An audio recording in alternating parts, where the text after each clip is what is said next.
will remain persistently vigilant against the terrorism threat in Afghanistan and in multiple other theaters across multiple continents. We have proven in other places that we can suppress terrorism without a permanent military presence on the ground, and we intend to do exactly that in Afghanistan. Cannot and will not ask our troops to fight on endlessly in another country's civil war. Afghanistan political leaders gave up and fled the country. The Afghan military collapsed, sometime without trying to fight. As you just heard, the president not backing down, standing by his decision to pull troops out of Afghanistan. President Biden, as you heard, pointing out the 20 years and billions of dollars spent trying to help the Afghans stand on their own 2 feet. Meanwhile, the Taliban is trying to reassure Afghans and the world that they have changed. No longer the brutal regime that took over the country in the late 1990s. Today, they even went so far as to say they believe in women's rights and that they want women to join their government.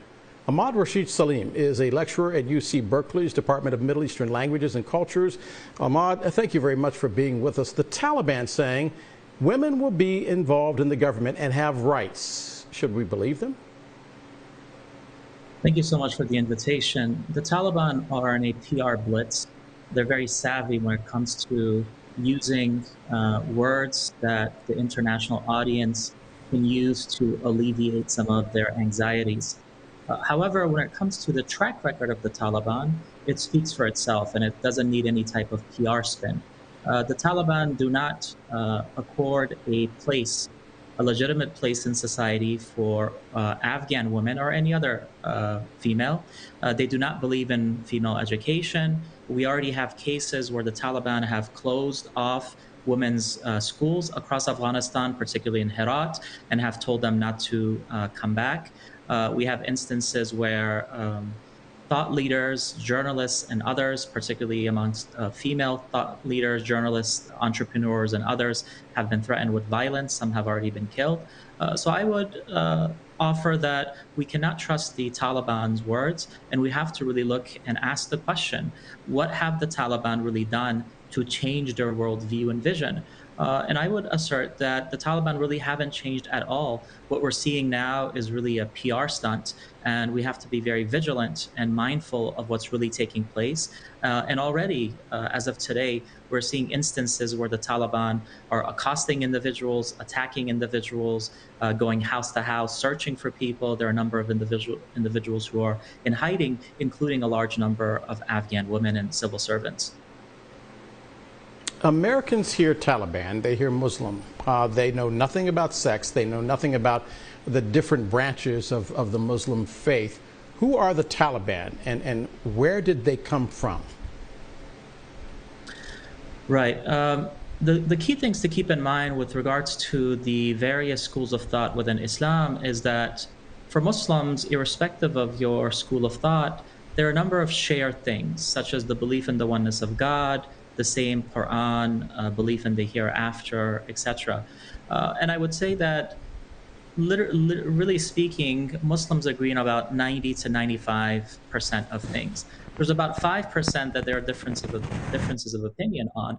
Now, with respect to the Taliban, they take a very puritanical, a very, some would argue, perverted approach to the Islamic intellectual tradition, wherein they're not interested in engaging in scholarly conversations and discussions. Rather, they are of the opinion that one can deploy force and violence upon individuals who disagree with you. And this strand of thought really can be traced to what is referred to as Wahhabism, that took root in what is now modern Saudi Arabia, and really a string of ideas referred to within the Islamic intellectual tradition as the Khawarij, or those who have been cast out. And the Taliban have their lifeline in Pakistan, and Pakistan is really an epicenter of this very intolerant, this very puritanical, this very extremist interpretation, and I would say exploitation of the Islamic intellectual and religious tradition, because it is weaponized for political means. And that's really the key thing to understand. As much as the Taliban assert themselves as an Islamic entity or an Islamic group, the majority of individuals in Afghanistan are Muslims, and they have been Muslims for over 1,300 years. So what is it really that the Taliban are after when they are deploying suicide bombers and attacking civilians and assassinating individuals inside mosques, for example?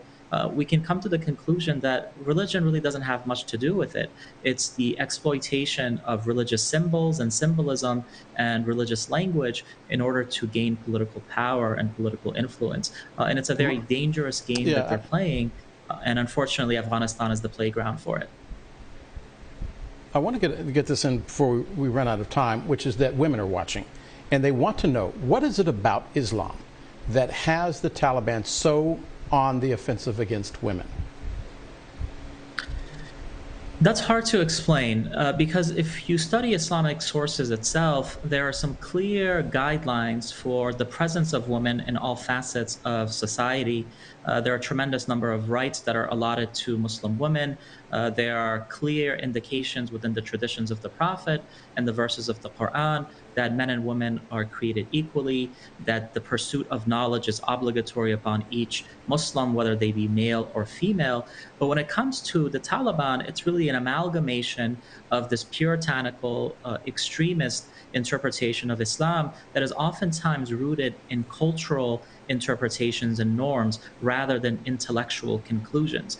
The Taliban come from a very tribal setting in many instances, and a lot of tribal norms and tribal restrictions tend to be understood and or presented as Islamic law. And that's one of the things. And secondly, if you oppress a particular portion of society, that society can never thrive. And the Taliban are not interested in Afghanistan becoming a vibrant society.